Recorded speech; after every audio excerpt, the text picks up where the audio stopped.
Human beings rational होते हैं या इरेशनल होते हैं। हम रेशनल डिसीजंस लेते हैं, इरेशनल डिसीजन लेते हैं या इमोशनल डिसीजन लेते हैं। दोस्तों, हम सबको लगता है हम तो बहुत इंटेलिजेंट हैं, हमारे डिसीजंस एकदम लॉजिकल होते हैं, हमारे डिसीजंस होते हैं एकदम कैलकुलेटेड रहते हैं। दोस्तों, ये जो फीलिंग है वो एकदम गलत है, इनकरेक्ट है।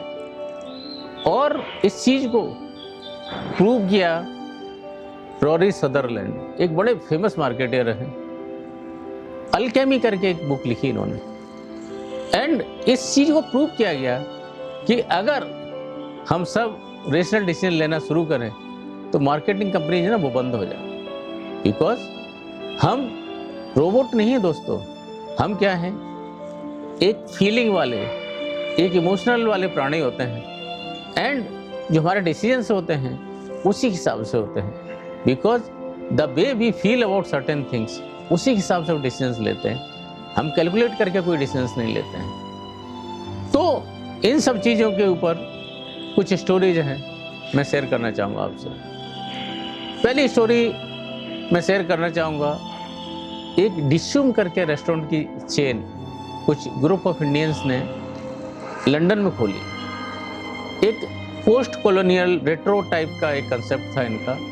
बहुत अच्छा फूड, बहुत अच्छा इंटीरियर, एंड थोड़े से पीरियड में ये पूरा रेस्टोरेंट की चेन थी, बहुत फेमस हो गई दोस्तों। बहुत बड़े बड़े लोग आते, अच्छा खाना, अच्छा एक्सपीरियंस। लेकिन एक समस्या क्या आई इनके साथ में कि जो लंच और प्री डिनर का जो टाइम रहता है, ये पीरियड उतना बजिंग नहीं था, उतना एक्टिव नहीं था, थोड़ा लल था। इसी को ओवरकम करने के लिए पॉलीगिवी को हायर किया इन लोगों ने, और एक कंसेप्ट आया, चलो यार डिस्काउंट देते हैं, डिस्काउंट देंगे, सस्ता फूड मिलेगा, लोग आएंगे। एंड इसी कंसेप्ट को जब मार्केटिंग एजेंसी के साथ शेयर किया गया तो उन्होंने बोला एक केवल 16% या 17%, 20% डिस्काउंट के लिए कोई भी इस पीरियड में नहीं आना चाहेगा। तो क्या करें ऐसी? बोला ठीक है, डिस्काउंट आप इतना देना चाहते हैं, हम इतना ही देंगे, तो क्या करें इसकी चीज़ में? उन्होंने इस चीज़ को थोड़ा सा ट्विस्ट किया। ट्विस्ट कैसे किया कि जब भी आप खाना खा लेंगे, जो भी आपका कंप्लीट बिल होएगा, और डैश फेंकेंगे आप, जो अगर डाइस फेंक रहे हैं, डाइस फेंकने में अगर 6 आता है आपका, तो आपका complete meal including food, including beverages एकदम फ्री होएगा। दोस्तों, अगर इसको मैथमेटिकली कैलकुलेट करेंगे, 1 in 6 टाइम ये अराउंड 16% के आसपास आता है। लेकिन it was not the same feeling हर एक इंसान को। मुझे, आपको क्या लगता है मेरा ही फ्री आएगा? लॉटरी तो पूरी इसी कंसेप्ट पे चलती है। अब प्रोबेबिलिटी के हिसाब से देखें तो लॉटरी चलना ही बंद हो जाएगी। एंड वैसा ही हुआ, एक कंप्लीट हिट। और ऐसे ऐसे लोग दूसरे देशों से भी आते थे, इतने धनाढ़ थे, पूरी रेस्टोरेंट की चेन को खरीद सकते थे, लेकिन वो भी फ्री मील लेने के चक्कर में उस रेस्टोरेंट में आना शुरू हुए। तो दोस्तों, ज़िंदगी में ना इमोशंस और साइकोलॉजी ये बहुत बड़ा रोल प्ले करते हैं। हम कौन सा जॉब करेंगे, किसके साथ शादी करेंगे, with whom we fall in love, आपको लगता है ये रेशनल डिसीजंस होते हैं? नहीं। आप कितने बार कैलकुलेशन और स्प्रेडशीट लिख के बैठते हो, नहीं I marry this, I love this person, नहीं होता। एंड ये लाइफ में सबसे मेजर डिसीजंस होते हैं। अगर लाइफ के मेजर डिसीजंस में हमारा लॉजिक नहीं है तो दूसरा कहाँ पर लॉजिक हो सकता है? लॉजिक होता ही नहीं है, बिकॉज इमोशंस होते हैं। प्लेसिबो इफेक्ट, आपने नाम सुना होगा प्लेसिबो इफेक्ट का भी। प्लेसिबो इफेक्ट क्या होता है कि आपको कोई भी मेडिसिन नहीं दी जाती है, आपको ऐसा दिखाया जाता है कि कुछ मेडिसिन दी जाती हैं, कुछ वो मल्टीविटामिन की होंगी या कुछ शुगर कोटेड पिल्स होंगे और anything else, but they are not real medicine. And दोस्तों, देखा गया है over a period patients recovery का साइन शो करते हैं, ठीक भी हो जाते हैं। आप बोलेंगे आपने तो कोई दवाई नहीं दी, तो यहाँ लॉजिक नहीं चलता दोस्तों, यहाँ चलता है इमोशन, यहाँ चलती है फीलिंग।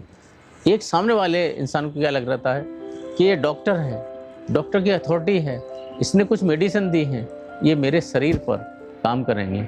एंड वो बिलीफ होता है, वो बायोलॉजी को वो जो साइकोलॉजी होती है वो बायोलॉजी को बीट करती है।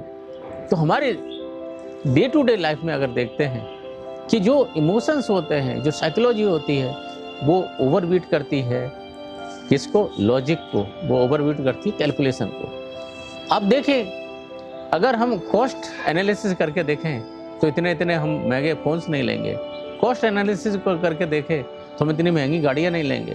कॉस्ट एनालिसिस को करके देखें तो हो सकता है कि वो घर हम ना खरीदें हैं जिसका हम लोग बहुत प्रीमियम पे कर रहे हैं। लेकिन हम लोग ऐसा करते हैं, डे टू डे लाइफ में करते हैं। आप देखेंगे किसी केस में अगर एलिवेटर में आप जा रहे हैं, एक एलिवेटर है, धीमा एलिवेटर है लेकिन शीशे लगे हुए हैं, बिकॉज वहाँ पर जब धीमे भी चल रहा है लेकिन आपका एक्सपीरियंस क्या है, you don't feel like it is going slow. दूसरा एलिवेटर है जो इससे तेज चलता है लेकिन वहाँ पर शीशे नहीं लगे हुए, तो आपको क्या लगा यार, एक्सपीरियंस बोरिंग होता है। तो आप देखेंगे वक्त का एहसास होता है, सिचुएशन का एहसास होता है, वो कैसे आप उस सिचुएशन से निकल रहे हैं वो इम्पोर्टेंट होता है।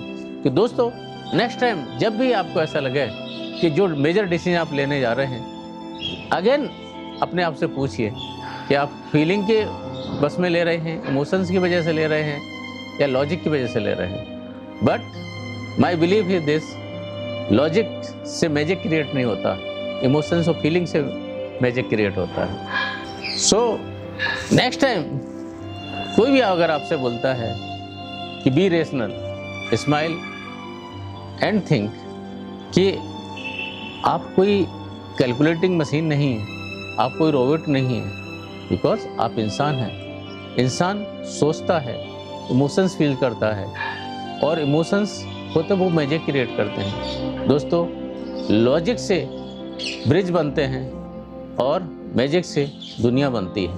With this I take your leave, stay blessed and Jai Hind.